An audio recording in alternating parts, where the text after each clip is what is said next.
మీరు 3-4 రోజులు నడిపోద్దా మరి ఇదంతా? తీన్మార్ మల్లన్న కాంగ్రెస్ నుంచి వెళ్ళిపోయిండు, తీన్మార్ మల్లన్న కాంగ్రెస్ నుంచి బయటకు వచ్చిండు, జనసేన చీపు, టీడీపీ చీపు, కొత్త పార్టీ అని నడపాలంటే నేను మాట్లాడితే మీరు నడుపుతారా? ఓ 10 రోజులన్నా ఈ చర్చ జరగాలి కదా.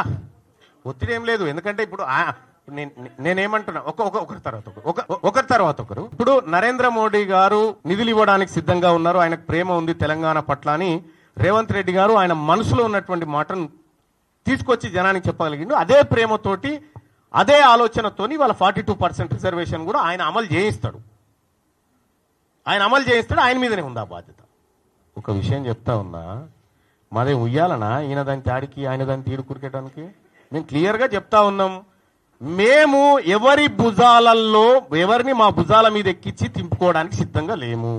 మేము మా ప్రజలమైనటువంటి బీసీల మాకు మేమే మొట్టమొదటిసారిగా తెలంగాణ రాష్ట్రంలో తెలంగాణ మలిదశ బీసీ ఉద్యమాన్ని ప్రారంభించినము.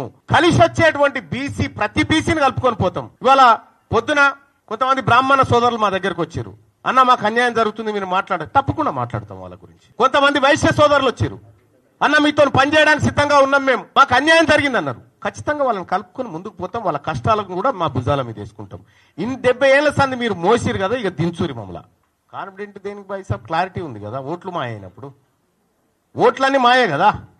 ఓట్లన్నీ మాయైన తర్వాత ఇంకో మా సీఎం కాకపోతే ఎవరైతారు? బీసీల కోసం ఒక వేదిక రావాల్సిందే, అది అప్రాప్రియేట్ టైంలో ఖచ్చితంగా ఈ వర్గాల నుంచి వస్తుంది. అప్పటి వరకు మేము బీసీలను చైతన్యవంతం చేసి ముందుకు తీసుకుపోవడం మా బాధ్యత. మేము ఆల్రెడీ ఒక 6-7 గ్రామాలలో శాంపిల్ సర్వే చేస్తా ఉన్నాం. సో నేను ఈ ప్రభుత్వాన్ని కూడా చేస్తా ఉన్నా, నాకు ఆ పని చూపించడానికి అనుకుంటున్న ముఖ్యమంత్రి గారు, మీరు చేసినటువంటి కులగణన ఏ ఊర్లో చేసిరో ఆ ఊర్లో ఉన్నటువంటి క్యాస్ట్ వైజ్ వివరాలు ఆ గ్రామ పంచాయతీ దగ్గర అంటూ పెట్టాలా, ఏది ఆ నోటీస్ బోర్డులో పెట్టాలా, ఏ వార్డులో చేసిరో ఆడ పెట్టుర్రి. ఇప్పుడు తెలంగాణ రాష్ట్ర అసెంబ్లీ ముంగట కులగణన పూర్తి వివరాలు క్యాస్ట్లతో సహా గ్రామాలు వార్డుల వారీగా సభ ముందు పెడితే మా సర్వే పెద్దగా ఎక్కర ఉండదు. అది పెట్టిన తర్వాత అసలు వ్యవహారం స్టార్ట్ అవుతుంది. తీసుకురాలేదు దాన్ని వాస్తవంగా అప్పట్లో అనుకున్నటువంటి కార్యక్రమం.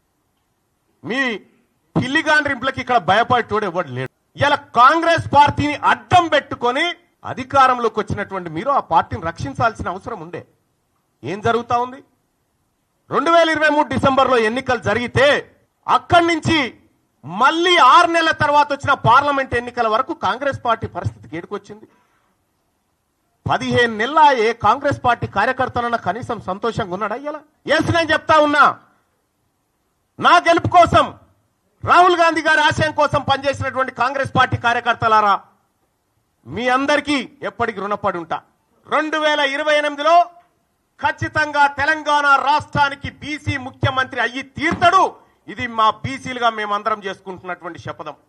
పాపం అంజన్ కుమార్ యాదవ్ మాట్లాడిండు, హనుమంతరావు గారు మాట్లాడితే పార్టీ లైన్ దాటొద్దు. కోమటిరెడ్డి వెంకటరెడ్డి వీడియో ఇప్పుడు ఎవరు నాకు పంపితే చూసినా ఏమంటాడే, చెత్తబుట్టల వారేసిన వాళ్ళ షోకాజ్ నోటీసు నాకు ఇస్తారా అని చెప్పని అంటా ఉన్నాడు.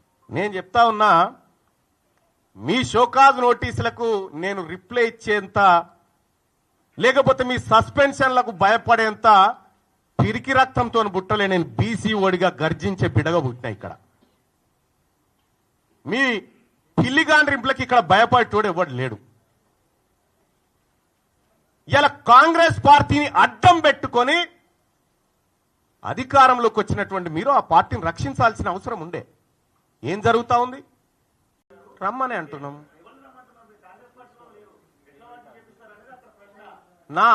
నా ఆఫీసు ఓపెన్ చేసి ఉంది. దాన్ని ఓవర్ యాక్షన్ చేయకు కానీ జరాలు అది బంద్ చేయి. అది తెలుస్తూనే ఉంది కానీ బంద్ చేయి తమ్మి, బంద్ చేయి. క్వశ్చన్ అడిగినామా ఆమె, క్వశ్చన్ అడిగింది ఆమె, నీకే కాదయా. క్వశ్చన్ అడిగింది ఆమె ఎవరు? నీ క్వశ్చన్ ఏందో అడుగు, బాయ్ సాబ్, నీ క్వశ్చన్ ఏందో అడుగు ఫస్ట్.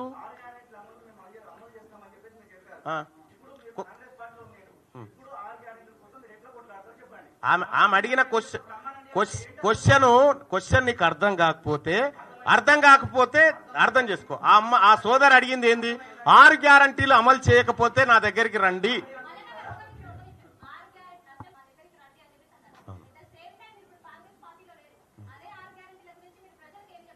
నా దగ్గర రండి, కొట్లాడడానికి సిద్ధంగా ఉన్నా. ప్రజలకి ప్రభుత్వంతో కొట్లాడతాం, హామీలు ఇచ్చిన వాళ్ళతోటి.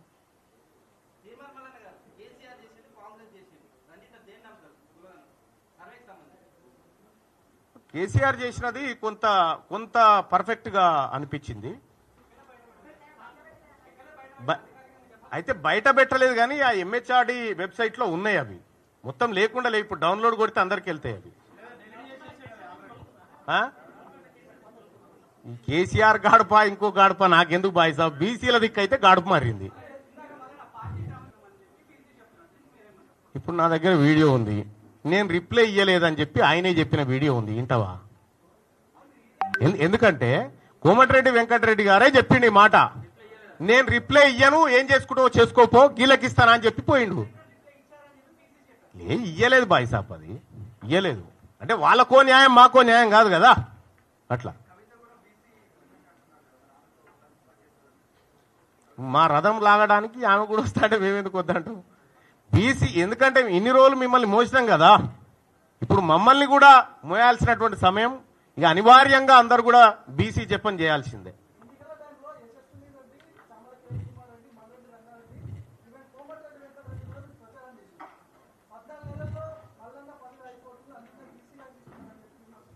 అంటే ఒకటి, ఆ రోజు వాస్తవానికి కాంగ్రెస్ పార్టీ అభ్యర్థులు గెలిస్తే, కేంద్రంలో కాంగ్రెస్ పార్టీ అధికారంలోకి వస్తే కులగణన జరుగుతుంది అనేటువంటి ఒక బలమైన ఆకాంక్ష మాలో ఉన్నమాట వాస్తవం.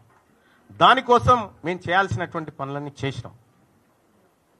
వాళ్ళని గెలిపించుకోవడం అంటే రాహుల్ గాంధీ గారిని గెలిపించుకోవడం అని చెప్పినాం కూడా. సో కాబట్టి నేనేమంటున్నా, కాంగ్రెస్ పార్టీ అధికారంలోకి రావడానికి రాహుల్ గాంధీ గారిని ప్రధానమంత్రిని చేయాలనేటువంటి ఆకాంక్షతోటి చాలా వర్క్ చేసినాం. కానీ దురదృష్టవశాత్తు ఆయన ప్రధానమంత్రి కాలేకపోయాడు.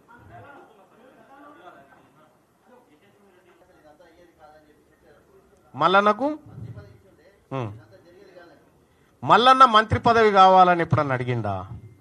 నాకు ఇస్తాన్న, నాది ఇంకో బీసీఓనికి ఇవ్వని ఇదే వేదిక మీద చెప్పిన. తీన్మార్ మల్లన్న మంత్రి పదవుల కోసమో ఇంకో పదవి కోసం పాకులాడేటోడు అసలే కాదు. ఒకవేళ అది నాకు కావాలంటే దీన్ని విభేదిస్తానుపై కేజీ ఆయన పక్కపొండి నిలబడి తిరుగుతూ ఉంటే నువ్వు నిన్ను మించిన దార్కారు లేడని చెప్తా కదా.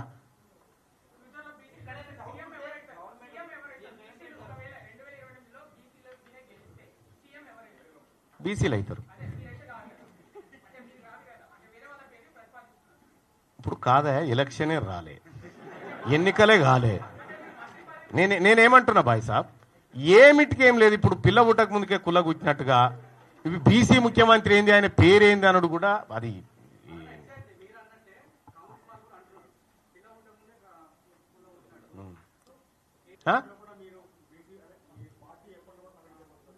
నేను పార్టీ అని చెప్పినా బాయ్ సాబ్. ఈ వేదిక ఈ బీసీ జేఏసీ